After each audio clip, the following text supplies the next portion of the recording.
வரிசையாக ராஜினாமா செய்யும் எம்எல்ஏக்கள். பதவியேற்ற 20 நாளில் பரிதாபம். பாஜகவை மிஞ்சிய தாவேகாவின் குதிரை பேரம். இடைத்தேர்தலில் ஜெயிக்குமா விஜயின் இன்ஸ்டாகிராம் அரசியல்?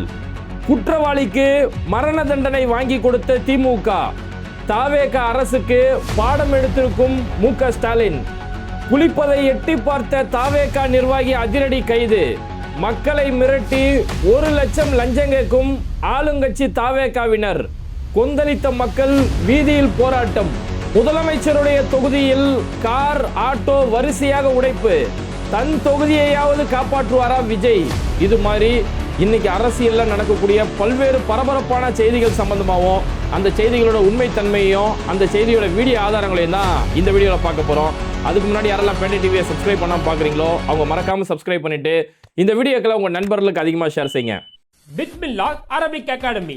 வீட்டில் இருந்தபடியே குர்ஆனை அரபு மொழியில் படித்து புரிந்து கொள்ள வேண்டுமா? முஸ்லிம் மற்றும் முஸ்லிம் அல்லாதவர்கள், ஆண்கள், பெண்கள், வயது வரம்பு கிடையாது. கல்வி தகுதி தேவையில்லை. திறமை வாய்ந்த அனுபவமிக்க ஆசிரியர்களை கொண்டே வகுப்புகள் நடத்தப்படுகிறது. 3 மாதத்தில் குர்ஆனை சிறந்த முறையில் கற்றுத்தரப்படும். மேலும் விவரங்களுக்கு கீழுள்ள எண்ணை அணுகுங்கள். வீடியோவில் போறதுக்கு முன்னாடி ஒரு சின்ன விஷயத்தை பதிவு செஞ்சுக்கிறோம். இப்போ இன்னைக்கு தேதிக்கு பொறுத்த வரைக்கும் பாஜகவுடைய சங்கிகளை விட இங்க இருக்கக்கூடிய இந்த தாவேகாவினர் பெரிய அளவில் அரசியல் பண்ணிட்டு இருக்காங்க. பொய் செய்திகளையும் அவதூறுகளையும் பரப்பிட்டு இருக்காங்க. அவங்களுக்கு எதிராக யாராவது ஒரு கருத்துக்கள் பேசினாலோ அல்லது அவங்களுக்கு எதிராக யாராவது செயல்பட்டாலோ அவங்கள கெட்ட வார்த்தையில் திட்டுறது, அவங்களுடைய அக்கௌண்ட்டுகளை முடக்கக்கூடிய வேலைகள் சொல்லி பல்வேறுபட்ட தில்லுமுள்ளுகள் வெறும் பொய் செய்திகளை வச்சு மட்டுமே அரசியல் செய்கிறாங்க. அதனால இந்த நேரத்தில் மக்கள் மத்தியில் உண்மையை கொண்டு போய் சேர்க்க வேண்டியது ரொம்ப முக்கியம் அப்படின்னு சொல்லி அவ்வளோ ஆதாரங்களோட டெக்னிக்கலாக நம்ம மக்கள்கிட்ட கொண்டு போய் சேர்த்துக்கிட்டு இருக்கிறோம். அதனால் இந்த இடத்துல நீங்கள் மக்கள் செய்ய வேண்டிய ஒரே ஒரு விஷயம் என்னென்னா, யாரெல்லாம் பேட்டை டிவியை சப்ஸ்கிரைப் பண்ணாமல் பார்க்குறீங்களோ அவங்க மறக்காமல் சப்ஸ்கிரைப் பண்ணிவிட்டு இந்த மாதிரியான உண்மை செய்திகளை மக்கள்கிட்ட ஒவ்வொருத்தரையுமே உங்களோட நண்பர்கள் உறவினர்கள்ட்ட அதிகமாக இந்த வீடியோவை ஷேர் பண்ணுங்கள். ஓகே, இப்போ தமிழ்நாடு அரசியலில் பரபரப்பாக இருக்கக்கூடிய செய்தி, 3 எம்எல்ஏ ராஜினாமா அப்படின்னு இருந்த இடத்துல இன்னைக்கு அடுத்து ஒரு எம்எல்ஏ, 4வது எம்எல்ஏவும் ராஜினாமா அப்படின்னு சொல்லக்கூடிய ஒரு செய்தி வந்திருக்கு. அதிமுகவை ஒட்டுமொத்தமாக அழிக்கிறன்றது பாஜகவுடைய செயல் திட்டம். அது இன்னைக்கு கண்ணெதிர நடந்துட்டு இருக்குது. கொஞ்சம் கொஞ்சமா கூறுகுறா அந்த ரெட்டை இலையை கூறுகுறா பிரிக்க போய் இன்னைக்கு மீதி இருந்தது எடப்பாடி பழனிசாமியோட டீம்ல ஒட்டுமொத்தமாக ஒரு 47 எம்எல்ஏக்கள் இருக்காங்கன்னு பார்த்தா இன்னைக்கு அதுவுமே 2 கூறா மாறி இன்னைக்கு அதுல இருக்கக்கூடிய சில உதிரிகள் எல்லாருமே போகக்கூடிய அளவுக்கு அதிமுக ஒட்டுமொத்தமாக அஸ்தமனம் ஆயிட்டு இருக்குது அப்படிங்கிறத களத்தில் பார்த்துக்கிட்டு இருக்கிறோம். அதிமுகவை சேர்ந்த 3 எம்எல்ஏக்கள் நாங்கள் எங்களோட பதவியை ராஜினாமா செய்கிறோம் அப்படின்னு சொல்லி நேற்று போய் சபாநாயகர்கிட்ட போய் ராஜினாமா கடிதத்தை கொடுக்குறாங்க. ராஜினாமா கடிதத்தை கொடுத்த அந்த நிமிஷமே மேலே போய், அதாவது ராஜினாமா கடிதத்தை கீழே கிரவுண்ட் ஃப்ளோரில் கொடுக்குறாங்க. கடிதம் கொடுத்த அடுத்த நிமிஷமே ஃபர்ஸ்ட் ஃப்ளோரில் போய் அமைச்சர் ஆதவ அர்ஜுனாவை போய் சந்திச்சு உடனடியாக தாவே கலப்பை இணைறாங்க. அவங்களுக்கு அந்த டைம் கூட அவங்களுக்கு இல்லை. உடனடியாக இந்த கட்சியில் போடி, கட்சி துண்டை போடு, இந்த ஐடி கார்டு போடி அப்படின்னு உடனடியாக அவங்கள தாவே காவலை இணைக்கக்கூடிய இப்பேற்பட்ட ஒரு அரசியல். அதாவது இது தலைமைச் செயலகமா இல்லை உங்கள் கட்சி ஆஃபீஸா? இது தலைமைச் செயலகமா இல்லை குதிரை பேர நடக்கக்கூடிய இடமா அப்படின்னு கேட்கக்கூடிய அளவுக்கு தான் இவ்வளோ ஒரு மோசமான நிலைமைக்கு பாஜக வச்சு இதை வெளியில் எங்கேயாவது வச்சு தான் செய்வாங்க. ஆனால் இவங்க அப்பட்டமாக தலைமைச் செயலகத்தை வச்சு இப்பேற்பட்ட வேலைகளை செஞ்சுட்டு இருக்கிறாங்களே.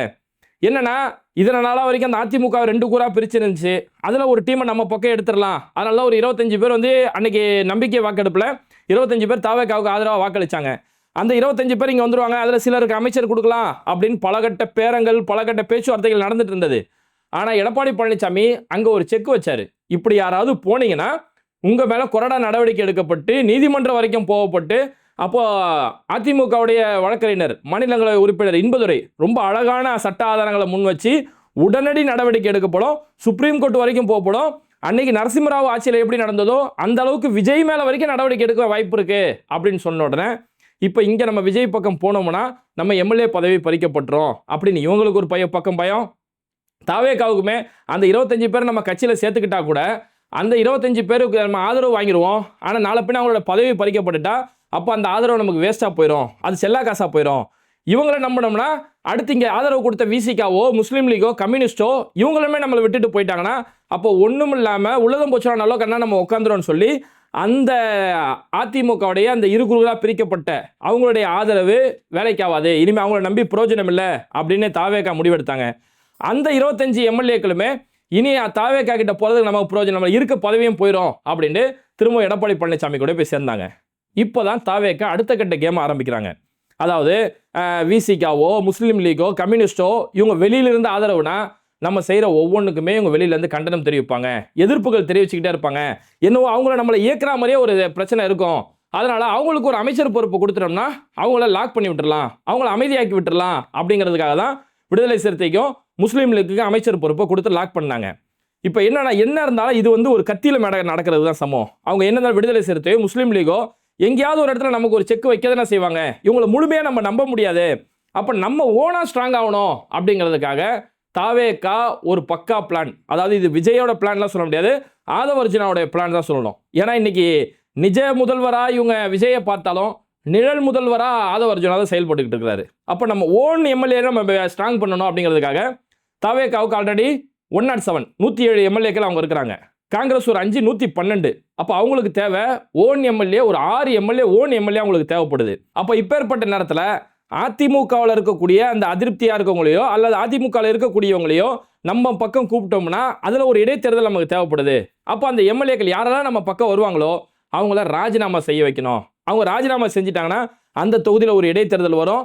அந்த இடைத்தேர்தல் அவங்களே நிற்க வச்சு நம்ம போட்டிட்டு அப்போ நம்ம அங்கே ஜெயிச்சிட்டோம்னா நமக்கு அந்த பேலன்ஸ் இருக்கக்கூடிய 6 தொகுதிகள் நம்மளுடைய ஓன் எம்எல்ஏவை நம்ம ஜெயிச்சிட்டோம்னா நம்ம அவ்வளோதான், யார் தயவும் தேவையில்ல, முஸ்லீம் லீகோட தயவும் தேவையில்ல, விடுதலை சிறுத்தை தயவு தேவையில்ல, அதிமுக இனி இருந்தா என்ன இல்லைனா என்ன, நம்ம சேஃபாக இருக்கலாம்னு சொல்லி சுற்றி தன்னுடைய சுயநலத்தை மட்டுமே யோசிச்சுக்கிட்டு இருக்கிறாங்க. அதனால தான் இங்கே சட்ட ஒழுங்கு சீர்கெட்டு போய் கிடக்கு. மக்களை பற்றின எந்த ஒரு செயல் திட்டமும் இல்லை. எப்படிடா இந்த ஆட்சியை ஸ்ட்ராங் ஆகுறது அப்படிங்கிறதுல மட்டும்தான் உங்களுக்கு முழு கவனம் இருந்துகிட்டு இருக்குது. அதாவது இது எப்படின்னா பாஜகவே ஓவர்டேக் பண்ணிட்டாங்கன்னு சொல்லலாம். ஏன்னா பாஜகவை பொறுத்த வரைக்கும் காங்கிரஸில் ஒரு நபர் இருப்பாங்க, ஒரு அரசியல்வாதி இருப்பாங்க. அவங்க காங்கிரஸில் இருக்க வரைக்கும் அவங்க ஊழல்வாதி, திருடன், பெரிய ஊழல்வாதி, பயங்கரவாதின்ற அளவுக்கு பேசுவாங்க. ஆனால் அவங்களே பாஜகவில் சேர்ந்துட்டாங்கன்னா அங்கே ஒரு வாஷிங் மிஷின் இருக்கும். அந்த வாஷிங் மிஷினில் போட்டோன்னே க்ளீன் பட்டா க்ளீன், அவங்க இங்கே போட்டோன்னே சுத்தமாக வெள்ளை வெள்ளையர்னு பரிசுத்தமாகி ஞானஸ்தானம் செய்யப்பட்டு அவங்க பாஜகவில் சேர்ந்துருவாங்க. இங்கேயுமே அதே மாதிரி தான். திமுக ஊழல் கட்சி, அதிமுக ஒரு ஊழல் கட்சின்னு சொல்லி பிரச்சாரம் பண்ணிட்டு இன்னைக்கு அந்த ஊழல் கட்சியான அதிமுகவில் இருந்து ஒருத்தர் இங்கே வருவாங்களாம். அவங்கள இவங்க கட்சியில் சேர்ந்தோன்னே இப்போ அந்த அவங்களுமே தூய சக்தியாக மாறிடுவாங்க. ஏன்னா இவங்க ஆல்ரெடி தூய சக்தியில் இல்லை. அந்த தூய சக்தியை பார்த்து நம்ம என்ன கேட்குறோம், இப்போ அவங்க எம்எல்ஏ ஆல்ரெடி அவங்க ஏடிஎம்கேல ஆல்ரெடி அவங்க எம்எல்ஏ ஆகிட்டாங்க. அந்த எம்எல்ஏவை இப்போ உங்கள் கட்சியில் சேர்க்கறது மூலிமா அவங்களுக்கு ஏதோ ஒரு பெனிஃபிட் கிடைக்க போய் தானே இங்கே வராங்க. என்ன பெனிஃபிட் கிடைக்கணும்? 2 பெனிஃபிட் தான். ஒன்று, இப்போ அவங்கள ராஜினாமா செய்யாச்சு, தன்னோட எம்எல்ஏ பதவியே ராஜினாமா செய்கிறாங்க அப்படின்னா இப்போ நாளைக்கு அங்கே ஒரு இடைத்தேர்தல் நடக்கும். அந்த இடைத்தேர்தலில் நீங்கள் என்ன செய்வீங்க, இவங்களை கொண்டு போய் அதே தொகுதியில் போய் தாவேகா வேட்பாளராக போய் நிற்க வைப்பீங்க. அப்போ தாவேகா வேட்பாளர் நிற்க வச்சு ஒருவேளை அவங்க ஜெயிச்சிட்டாங்க அப்படின்னா அவங்களுக்கு என்ன செய்வீங்க, அமைச்சர் பொறுப்பு கொடுப்பீங்க. அப்போ எனக்கு எம்எல்ஏவை விட அமைச்சர் பொறுப்பு எனக்கு கிடைச்சா மட்டும்தான் ஒருத்தர் தன்னோட இருக்கக்கூடிய பதவியை ராஜினாமா செஞ்சுட்டு வருவார். கப்பலில் வேலை கிடைக்குது அப்படின்னு போவாங்கல்ல, அந்த கதை தான். அப்போ அவங்களுக்கு ஒன்று நீங்கள் அமைச்சர் பதவி தரேன் அப்படின்னு சொல்லி நீங்கள் ஆசை வார்த்தை காட்டினா மட்டும்தான் அப்படி வந்திருக்கும். அப்போ இது ஒரு அப்பட்டமான குதிரை பெறும். அப்படி இல்லை, அமைச்சர் பொறுப்பு கிடைக்கல, நீங்கள் வந்துருங்க, ராஜினாமா செஞ்சுட்டு வந்துருங்க, அங்கே ஒன்று உங்களை வச்சு ஜெயிக்க வைக்கிறோம் இல்லை வேற யாரையோ வச்சு ஜெயிக்க வைக்கிறோம் அப்படின்னா அப்போ அமைச்சர் பதவியை விட பெருசாக ஏதோ ஒன்று கொடுத்துருக்கணும். அமைச்சர் பதவியை விட பெருசாக ஏதோ ஒன்று கொடுத்தா மட்டும்தான் அவங்க தங்களுடைய பதவியை ராஜினாமா செய்கிறதுக்கு சமம். அப்போ வெறும் நான் எம்எல்ஏ இப்போ நான் ராஜினாமா செய்கிறேன், திரும்ப அவங்க ரீஎலெக்ஷன் நடக்கும், அங்கே நான் போட்டிட்டு நான் திரும்ப வெறும் எம்எல்ஏ தாவேகால எம்எல்ஏ வந்துக்கிறேன் அப்படின்னா ஆல்ரெடி நீங்கள் எம்எல்ஏ தானே, ஏன் அதை விட்டு ராஜினாமா செஞ்சுட்டு வரணும்? அப்போ இருக்கக்கூடிய எம்எல்ஏ பதவியை ராஜினாமா செஞ்சுட்டு வராங்கன்னா ஒன்று அவங்களுக்கு அமைச்சர் பொறுப்பு கொடுக்கணும் அல்லது அதை விட பெருசாக ஏதோ ஒன்று கொடுக்கணும். இது ரெண்டில் ஏதாவது நடந்தால் தான் அவங்க இருக்கக்கூடிய கட்சியை, காலகாலமாக இருந்த கட்சியை ராஜினாமா செஞ்சுட்டு அந்த கட்சிக்கு துரோகம் செஞ்சுட்டு வராங்கன்னா அப்போ ஏதோ ஒன்று பெருசாக கொடுக்க போய் தான் இது நடந்திருக்கும். அப்போ உலகத்திலேயே எங்கேயுமே இவ்வளோ ஒரு அப்பட்டமான ஒரு குதிரை பேர நடந்தது கிடையாது. வெறும் பதவியேற்று எம்எல்ஏ பொறுப்பேற்று வெறும் 20 நாளைக்குள்ள இவ்வளோ ஒரு மோசமான ஒரு குதிரை பேரும். சினிமாவில் கோடி கோடியாக சம்பாரிச்ச பணம்லாம் இப்படி தான் செலவாகுதா அப்படின்னு இன்னைக்கு வாக்களித்த மக்கள் எல்லாருமே கேள்வி கேட்குறாங்க. இதுதான் உங்களுடைய தூய்மைவாத அரசியலா, இதுதான் உங்களுடைய தூய சக்தின்ற டைலாகா அப்படின்னு சொல்லி மக்கள் கேள்வி கேட்குறாங்க. கேள்வி கேட்கக்கூடிய மக்கள் இன்னைக்கு யாரை இப்போ எக்ஸ்ட்ரா கேள்வி கேட்குறாங்கன்னா முஸ்லீம் லீகையும் விடுதலை சிறுத்தைகள் கட்சி தான் கேள்வி கேட்குறாங்க. இப்படி அப்பட்டமாக குதிரை பேர நடந்துட்டு இருக்குது. அதிமுக ஊழல் கட்சி, அப்படி பாஜகவோட இருக்கக்கூடிய நபர்கள் அவங்களாம் பாஜகவோட கூட்டணி வச்சு தான் எம்எல்ஏ வானாங்க. அப்போ அப்பேற்பட்ட நபர்களை கட்சியில் சேர்த்துக்கிறாங்களே, அப்போ இப்போ ஏற்பட்ட அப்பட்டமான தலைமை செயலகத்தில் உள்ள பெரிய குதிரை பேரம் நடக்குது. இந்த கட்சியோடவா நீங்கள் அமைச்சர் பொறுப்பு வாங்கிட்டு உள்ளே உட்காந்துட்டு இருக்கிறீங்க அப்படின்னு இன்னைக்கு மக்கள் எல்லாருமே விடுதலை சிறுத்தைகளையும் முஸ்லீம் லீகையும் பார்த்து இன்னைக்கு கேள்வி கேட்டுக்கிட்டு இருக்கக்கூடிய அளவுக்கு இந்த நிலைமைகள் இன்னும் மோசமாக போயிட்டு இருக்கு. ஆனாலும் இப்போ ராஜினாமா செஞ்சுட்டாங்க, 4 பேர் ராஜினாமா செஞ்சுட்டாங்க. அப்போ இன்னும் எனக்கு தெரிஞ்சு இன்னும் 2 பேரோ 3 பேரோ அடுத்து ராஜினாமா செஞ்சுட்டு வருவாங்க. அப்போ இதுக்கு எல்லாம் சேர்த்து மொத்தமாக ஒரு இடைத்தேர்தல் அந்த இடைத்தேர்தலில் தமிழ்நாடு மக்கள் எதை முடிவெடுக்க போகிறாங்க? ஏன்னா ஒரு இன்ஸ்டாகிராம் ரீல்ஸை பார்த்து ஓட்டு போட்டாங்க, ஓட்டு போட்டு ஒரு 107 பேரை ஜெயிக்க வச்சுட்டாங்க. மீதி நடக்கக்கூடிய அந்த இடைத்தேர்தலையும் இந்த இன்ஸ்டாகிராமை பார்த்து மக்கள் ஓட்டு போடுவாங்களா? ஏன்னா ஆட்சியேற்ற இந்த 20-22 நாளுக்குள்ளேயே இவ்வளவு பெரிய சட்ட ஒழுங்கு பிரச்சனை நடந்தது, அதை அவருக்கு ஹேண்டில் பண்ண தெரியல. அப்போ இப்பேற்பட்ட நபரை திரும்பவும் மக்கள் ஓட்டு போட்டு தேர்ந்தெடுப்பாங்களா? இந்த இன்ஸ்டாகிராம் அரசியல் மீண்டும் ஜெயிக்குமா அப்படிங்கிறத இனி காலம்தான் பதில் சொல்லும். ஏன்னா இவங்களுக்கு வெறும் இன்ஸ்டாகிராம் மட்டுமே அரசியல். நம்மளோட ஆட்சியை தக்க வச்சுக்கிறதுக்கு எங்கே போனால் என் பித்தம் தெரியும். போய் கம்யூனிஸ்ட் கட்சியை போய் பார்க்கலாமா? இப்போ மக்களை போய் ஓட்டு கேட்க கூட மக்களை போய் பார்க்கல. கம்யூனிஸ்ட் கட்சி ஆஃபீஸுக்கு ஓடுறாரு, கவர்னர் ஆஃபீஸுக்கு ஓடுறாரு, விடுதலை சிறுத்தைகள் கட்சி ஆஃபீஸுக்கு ஓடுறாரு. ஒரு பக்கம் சோஃபாவோ ஒரு பக்கம் போயிட்டு இருக்குது. இப்படியெல்லாம் ஓடும் போது இங்கே மக்கள் பாதிக்கப்பட்டிருக்கிறாங்க, மக்களை போய் பார்க்கல. சூலூரில் அந்த பாதிக்கப்பட்டவங்களையோ இந்த எங்கெல்லாம் தொடர்ந்து இந்த சட்ட ஒழுங்கு பிரச்சனை நடக்குதோ இதுக்கு ஆக்கப்பூர்வமான எந்த ஒரு நடவடிக்கையும் எடுக்காம என் ஆட்சியை எப்படி தக்க வைக்கிறது அதில் மட்டும்தான் இவங்களோட முழு கவனம் இருக்குது. ஏன்னா தொடர்ந்து சட்ட ஒழுங்கு பிரச்சனை, ஒரு பக்கம் பாலியல், சிறுமிகள் காணாம போகிறது, இதெல்லாம் நடக்கிறது போக இன்னைக்கு தாவே கலந்து வந்திருக்கக்கூடிய பிரச்சனை என்ன தெரியுமா? விஜய் பதவி இருக்கும்போது ஒரு டைலாக் ஒன்று சொன்னார். இந்த மாதிரி நான் வந்துட்டேன், இந்த மாதிரி ஜெயிச்சிட்டேமேன்னு சொல்லி யாருமே இங்கே ஆட்டம் போடக்கூடாது, நானும் எதையும் இங்கே எடுக்க மாட்டேன், எதையும் அதாவது ஊழல் செய்ய மாட்டேன், ஊழல் செய்கிற யாரையும் விட மாட்டேன் அப்படின்னு பஞ்ச் டைலாக்லாம் விட்டாரு. நம்ம ஜெயிச்சேமேன்ற மமதையில் ஆடக்கூடாது அப்படின்றாரு. இன்னைக்கு ஜெயிச்சதுக்கு பிறகு நடக்கிறது என்ன தெரியுமா? வேலூரில் கன்னியம்பாடின்னு சொல்லக்கூடிய ஒரு பகுதியில் அங்கே செங்கல் சூளை பெரிய அளவில் நடந்துட்டு இருக்கும். அதிகமான செங்கல் சூளை இருக்கக்கூடிய ஒரு ஏரியா. அங்கே இருக்கக்கூடிய தாவேகாவுடைய நிர்வாகிகள், குறிப்பாக தாவேகாவுடைய ஒன்றிய பொறுப்பில் இருக்கக்கூடிய விஜயகுமார்னு சொல்லக்கூடிய ஒரு நபர், இந்த விஜயகுமார் கூட இருக்கக்கூடிய தாவேகா நிர்வாகி லோகேஷ், அப்புறம் இன்னும் ஏதோ 2-3 பேர் இருக்கிறாங்க. அவங்க போய் அந்த செங்கல் சூளை உரிமையாளர்கள்ட்ட போயிட்டு, நீ எனக்கு மாதம் 1 லட்ச ரூபா நீ எனக்கு லஞ்சம் கொடுத்தாகணும், உன் லாரி இங்கேருந்து கரெக்டான முறையில் கிராஸ் ஆகி போகணும்னா, உன் தொழில் நல்ல முறையில் நடக்கணும்னா மாதம் 1 லட்ச ரூபா எங்களுக்கு லஞ்சம் கொடுத்தா மட்டும்தான் இதெல்லாம் நடக்கும் அப்படின்னு சொல்லி இருக்கக்கூடிய செங்கல் சூளை உரிமையாளர்கள் எல்லாத்தையுமே போய் இப்படி மிரட்டி அப்பட்டமாக இப்படி லஞ்சம் கேட்குறாங்க. இனிமேல் நாங்கள் தான் ஆளுங்கட்சி, இனிமேல் எல்லாமே நாங்கள் தான், 1 லட்ச ரூபா எங்களுக்கு மாதம் கொடுத்தா தான் இங்கே வேலை நடக்கும் அப்படிங்கிறாங்க. அப்புறம் செங்கல் சூளை உரிமையாளர்கள் போய் போலீஸ்கிட்ட போய் புகார் கொடுத்தா ஒரு கட்டத்தில் அங்கே இருக்கக்கூடிய போலீஸ் என்ன சொல்கிறாங்கன்னா, ஆளுங்கட்சி ஏங்க பகச்சிக்கிறீங்க, பார்த்து அட்ஜஸ்ட் பண்ணிட்டு போங்க அப்படின்னு போலீஸே சொல்லக்கூடிய அளவுக்கு அங்கே நிலைமைகள் இருக்குது. அப்போது இப்படி ஆளுங்கட்சி இதுதான் ஒரு மாற்றம் நம்ம எதிர்பார்த்தோம், இவங்க தான் தூய சக்தின்னு எதிர்பார்த்தோம், இங்கே இப்போ ஏற்பட்ட லஞ்சம் கேட்குறாங்களே, இது வரைக்கும் யாரும் மாதம் 1 லட்ச ரூபா லஞ்சம் கேட்டது இல்லையே, அப்போ இங்கே லஞ்சம் இருக்குது, நீதி கேட்டு காவல்துறைக்கு போனால் அவங்களும் அட்ஜஸ்ட்மெண்ட் பண்ணிட்டு போங்கன்னு சொல்கிறாங்களே அப்படின்னு இதை கொதிச்சு போன மக்கள் இன்னைக்கு ரோட்டில் வந்து உட்காந்துட்டாங்க. செங்கல் சூளை உரிமையாளர்கள் எல்லாருமே சேர்ந்து ரோட்டில் கிட்டத்தட்ட 300க்கும் மேற்பட்ட மக்கள் பெரிய அளவில் ஆர்ப்பாட்டம் பண்ணி இந்த தாவேகாவுடைய நிர்வாகி விஜயகுமார் மாதம் 1 லட்ச ரூபா கேட்டு எங்களை மிரட்டிக்கிட்டு இருக்கிறாரு, நாங்கள் எப்படி பொழப்ப நடத்துறது அப்படின்னு சொல்லி மக்கள் இன்னைக்கு வீதியில் இறங்கி, ஒரு பக்கம் கரண்ட் இல்லைன்னு வீதியில் இறங்கி ஒரு பக்கம் போராட்டம், பெண்களுக்கு பாதுகாப்பு இல்லைன்னு ஒரு பக்கம் போராட்டம் நடக்குது. இப்போ என்னால் நிம்மதியாக வியாபாரம் கூட என்னால் செய்ய முடியல அப்படின்னு வியாபாரிகள் போராடக்கூடிய அளவுக்கு நிலைமை போயிருக்கு. அடுத்து பாருங்க, இதனால் நடந்திருக்கக்கூடிய நேரத்தில் தாம்பரம் பக்கத்தில் மணிமங்கலம் ஏரியா, இந்த மணிமங்கலத்தில் ஒரு கல்லூரி மாணவி குளிச்சுக்கிட்டு இருக்கும்போது ஒரு தாவேகா நிர்வாகி போய் அதை எட்டி பார்த்துருக்கிறான். அங்கே எட்டி பார்த்தோன்னா நான் கையங்கலமாக பிடிச்சி அரெஸ்ட் பண்ணி போலீஸில் ஒப்படைச்சிருக்காங்கன்னு சொல்லி இப்போ ஒரு கேஸ் வந்திருக்கு. தாவேகாவுடைய நிர்வாகி தியாகுன்னு சொல்லக்கூடிய ஒரு நபர், அவன் வந்து அங்கே ஒரு கல்லூரி மாணவி ஒருத்தவங்க குளிக்கும் போது அதை போய் எட்டி பார்த்தோன்னா அவனை பிடிச்சி அடித்து போலீஸில் ஒப்படைச்சிருக்கிறாங்க. அப்போ என்னன்னா இவன் வார்க்கப்பட்ட விதம் அந்த மாதிரி இல்லை, வெறும் சினிமாவை பார்த்து மட்டுமே வளர்ந்தாங்க, சினிமாவை பார்த்து மட்டுமே ஓட்டு போட்டாங்க. அந்த சினிமாவில் என்ன நடந்துச்சு? ரசிகன் படத்தில் இது மாதிரி குளிக்கும் போது பாத்ரூமில் போய் சோப்பு போடுற காட்சிகள், அந்த பாத்ரூமில் அந்த செங்கலை உருவி அங்கே சோப்பு போடுற காட்சிகள் எல்லாம் பார்த்து வளர்ந்தவன், அதெல்லாம் ரோல் மாடலாக எடுத்துக்கிட்டவன். அப்போ அவன்கிட்ட வேற என்ன பிரதிபலிப்பை நம்ம பார்க்க முடியும்? நீ அரசியல் உணர்வையோ மாநில சுயாட்சியோ நீ பேசியிருந்தா அவன் மாநிலத்துக்காக வந்து நிற்பான், மக்களுக்காக வந்து நிற்பான். ஆனால் அதை விட்டுட்டு பாத்ரூம் காட்சிகளையோ இது மாதிரியான ஆபாசமான காட்சிகளை பார்த்து வளர்ந்தவன், அவன்கிட்ட இந்த பிரதிபலிப்பை தான் நம்ம பார்க்க முடியும். இது ஒரு பக்கம் போயிட்டு இருக்கும்போது மதுரை கீழாமுத்தூர் பகுதியில் 10ஆம் வகுப்பு படிக்கக்கூடிய ஒரு மாணவிக்கு தாவேகாவுடைய நிர்வாகி கண்ணன் சொல்லக்கூடிய ஒருத்தன் நைட்டில் போய் அவங்க வீட்டில் போய் ஒரு பாலியல் தொல்லை கொடுத்துருக்குறான். அந்த பிள்ளையை போய் பாலியல் தொல்லை கொடுத்தோன்னே அப்புறம் அவங்க பேரண்ட்ஸ்லாம் கையங்காலமாக பிடிச்சி அவனை போலீஸில் ஒப்படைச்சாங்க. அந்த தாவேகா நிர்வாகி கண்ணனுக்கு போக்சோ அடிப்படையில் அவனை இப்போ காவல்துறை கைது செஞ்சுருக்கிறாங்க. இது மாதிரி ஒரு சம்பவம் நடக்கும்போது ஒரு கட்டத்தில் இந்த சட்ட ஒழுங்கு பிரச்சனை எங்கெல்லாம் போயிடுச்சுன்னா, முதலமைச்சருடைய தொகுதியிலே பாதுகாப்பு இல்லை. முதலமைச்சருடைய தொகுதி பெரம்பூர் தொகுதி. அந்த பெரம்பூர் தொகுதியில் ஒன்று நைட்லாம் கரண்ட் போயிடுது. அந்த கரண்ட் போகிறது இங்கே இருக்கக்கூடிய சமூக விரோதிகளுக்கு அது ஒரு பெரிய சாதகமாக போயிடுது. அதை வச்சு திருடுறது, கொள்ளடிக்கிறது, பெண்களை கடத்துறது, இதெல்லாம் நான் சாதகமாக போகுதுன்னா, இன்றைக்கி பொதுமக்கள் அங்கங்கே நிறுத்திட்டு போகக்கூடிய வாகனங்களுக்கு பாதுகாப்பு இல்லை. நைட்டில் போகிறான், கஞ்சா போதையில் இருக்கக்கூடிய காரு, ஆட்டோ எல்லாத்தையுமே உடச்சி போயிடுறான். கிட்டத்தட்ட 8 காரு 5 ஆட்டோ எல்லாத்தையுமே அடிச்சு நொறுக்கி நாசம் பண்ணி அந்த கண்ணாடியெல்லாம் அடிச்சு உடச்சிட்டாங்க. அந்த ஆட்டோவை வச்சு தொழில் செய்யக்கூடிய அந்த ஓட்டுநர்கள் பெரிய அளவில் பாதிக்கப்படக்கூடிய அளவுக்கு ஒரு முதலமைச்சருடைய தொகுதியிலேயே பொதுமக்களுக்கும் பொதுமக்களோட உடைமைகளுக்கும் பாதுகாப்பு இல்லாத அளவுக்கு இவ்வளவு மோசமான நிலைமையில சட்ட ஒழுங்கு இருக்குது. அது ஒரு பக்கம். அடுத்து பார்த்தோம்னா திருவண்ணாமலையில் ஒரு பொண்ணு ஒரு சின்ன பொண்ணு அங்கே இருக்கக்கூடிய தர்காவுக்கு போயிட்டு அவங்க வந்துட்டு இருக்கிறாங்க. தர்காவுக்கு போயிட்டு வரக்கூடிய ஒரு லாரி ஓட்டுநருக்கு அந்த பொண்ணை பிடிச்சி அவங்கள பாலியல் ரீதியான பிரச்சனை பண்ணி ஓடக்கூடிய லாரியில் அவ்வளோ பெரிய பாலியல் தொல்லை நடத்தக்கூடிய அளவுக்கு ரோட்டில் நடந்து போகக்கூடிய பெண்களுக்கு பாதுகாப்பு இல்லாத ஒரு சூழல். அம்பத்தூரில் 9 வயசு சிறுமி எல்லாம் இந்த ஒரு நாள் 2 நாளைக்குள்ள நடக்கிற பிரச்சனை, அந்த சூலூர் பிரச்சனை, அதுக்கடுத்து மரக்காணத்தில் இருக்கக்கூடிய பிரச்சனை ஓய்றதுக்குள்ள அடுத்து நடந்திருக்கிற பிரச்சனை. அம்பத்தூரில் 9 வயசு சிறுமி சீரழிக்கப்படக்கூடிய அளவுக்கு இது ஒரு பிரச்சனை. இந்த அளவுக்கு தொடர்ந்து இது மாதிரியான பிரச்சனைகள் நடந்துகிட்டு இருக்குது. ஒரு பக்கம் வெடிகுண்டே போட ஆரம்பிச்சாங்க, பெட்ரோல் பாம். ஒரு பொண்ணு வந்து லவ் பண்ணிச்சான், ஒரு பொண்ணு இவர் லவ் பண்ணாரா, அந்த பொண்ணு லவ் பண்ணல அப்படின்றதுக்காக கோயம்புத்தூரில் போய் ஒருத்தன் அந்த பொண்ணோட வீட்டு வாசலில் போயிட்டு பெட்ரோல் குண்டை தூக்கி போடுறான்.